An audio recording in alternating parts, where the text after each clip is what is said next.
You sat down at a table at 8 p.m. You looked up and it was 3 a.m. You have no memory of the 7 hours in between. Your phone says you spent $400. You remember winning once, you do not remember the rest. And none of that was an accident. Every single element of that room was designed before you walked in. The lighting, the sound, the exits, the chairs, the air. The winds you heard but did not make. This is the casino environment, and it is the most precisely engineered behavioral system ever built around a human being. In the last 3 videos on this channel, you saw how supermarkets use 5-layered behavioral mechanisms to make you spend more than you planned.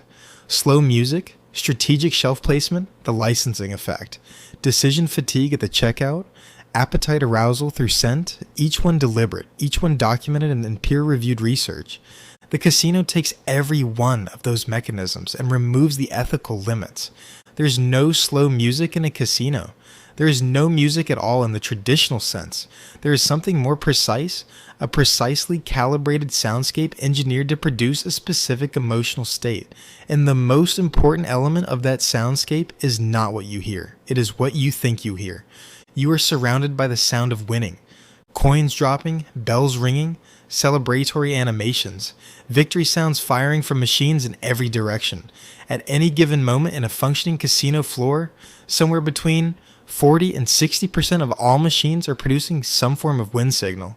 The sound of winning is constant, ambient, inescapable. But here's the part your brain never tells you. Most of those sounds are not real wins. They are near misses. A near miss is a loss that looks like an almost win. 2 matching symbols with a third just off screen. A number 1 away from the jackpot. A spin that stops 1 click from the line. Technically, a near miss is a loss. Your wallet knows it is a loss. But research published in Psychology of Addictive Behaviors found that near misses produce a psychological response almost identical to an actual win. They increase motivation to continue playing. They accelerate the time between bets. They trigger higher bets on the next play. Your brain registers the near miss as a signal that you are close, that the next one might be it, that stopping now would be the mistake. The machines are designed to produce near misses at a rate far higher than random probability would generate. This is not an accident of engineering. It is the engineering. And the sound design wraps around this. Every near miss fires a sound. Every real win fires a sound. Every loss, by contrast, produces almost nothing. Silence, or a brief neutral tone. Your brain is being fed a constant curated stream of winning signals with the losses edited out. By the time you have played for an hour, your subjective experience of the session is dominated by the sounds of winning, even if you are losing consistently. Now consider where you are sitting while this is happening. There are no clocks in a casino, not because someone forgot to install them, because someone made a specific decision to remove them. The same decision was made about windows, about natural light, about any environmental cue that would allow you to locate yourself in time. Researchers studying casino design have documented this consistently.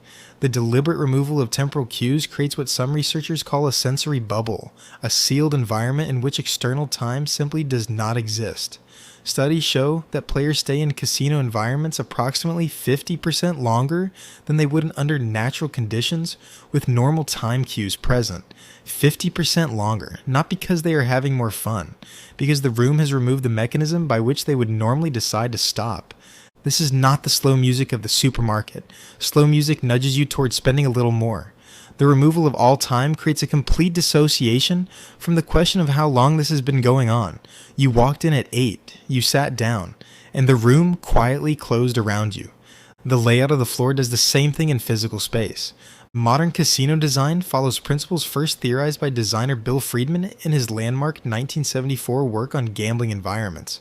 Friedman's model, which became the dominant approach in Las Vegas and Macau design for decades, specified that gambling equipment should be visible from every entry point, that pathways should be indirect and winding rather than straight, and that the floor should feel labyrinthal rather than navigable. You should never be able to see the exit from where you are standing. This is the exact same principle as the supermarket placing essentials at the back.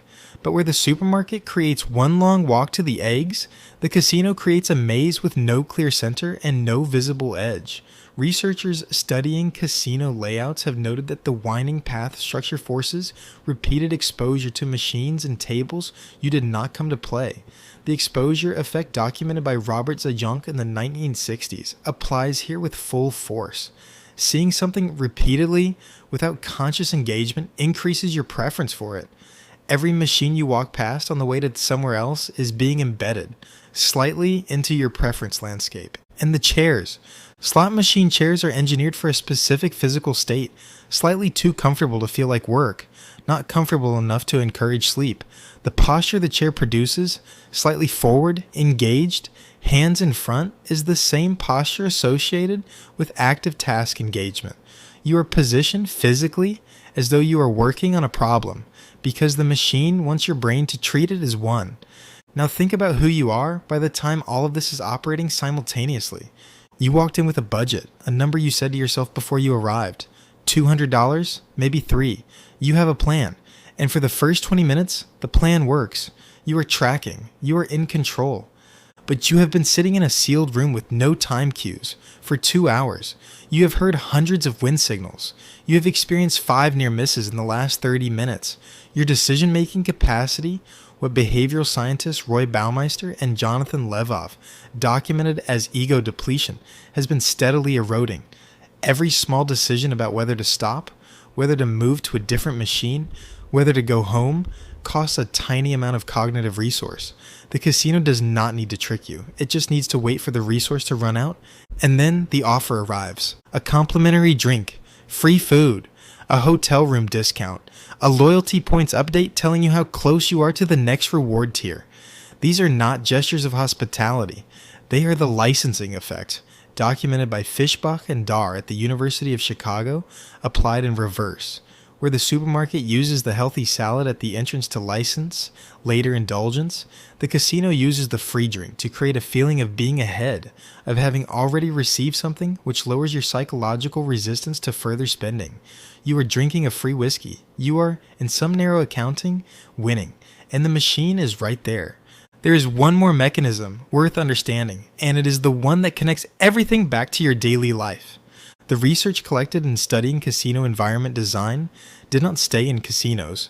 Researchers have documented extensively that the same behavioral triggers that make casino environments profitable, near-miss mechanics, variable reward schedules, the removal of time cues, sound design that amplifies wins and silences losses, have been deliberately imported into the design of apps, social media platforms, and mobile games. The slot machine is not a metaphor for your phone. It is the literal design ancestor of the pull to refresh gesture, the infinite scroll, the notification sound, the light counter, and the streak mechanic. Every mechanism that keeps you on the casino floor was studied, documented, and rebuilt in the software you carry in your pocket. The casino did not stay in Las Vegas. It came home with you. So what do you actually do with this information? The honest answer is that the mechanisms are strong enough that awareness alone does not make you immune. Decision fatigue is real and cumulative. Near-miss psychology bypasses rational evaluation. The removal of time cues is an architectural intervention you cannot counteract by thinking harder. What you can do is change the conditions before you enter. Set a loss limit before you walk in, not as a number you negotiate with yourself after losing it, but as a physical constraint. Leave your cards in the car. Bring only the cash you intend to lose. This is pre-commitment, the same mechanism that Katherine Milkman's research at the Wharton School showed reduces should versus want conflicts at the point of purchase. The decision is made before the environment takes hold.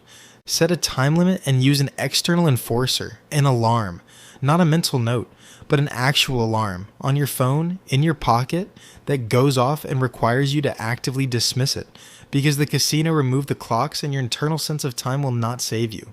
You need an external cue to replace the one the room took away.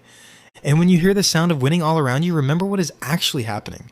The machines are not broadcasting the results of everyone's session.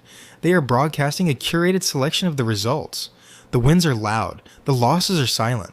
What you are hearing is an edited version of the room's reality, designed to make losing feel like an anomaly in a winning environment. You sat down at 8 p.m. The room did not want you to notice the time passing. It did not want you to see the exits. It did not want you to hear the losses. And it knew, before you walked in, exactly how the architecture of your own decision-making worked well enough to build a room designed to outlast it. The casino is not a place where luck happens. It is a place where a system was built to win. And you were inside the system from the moment you walked through the door.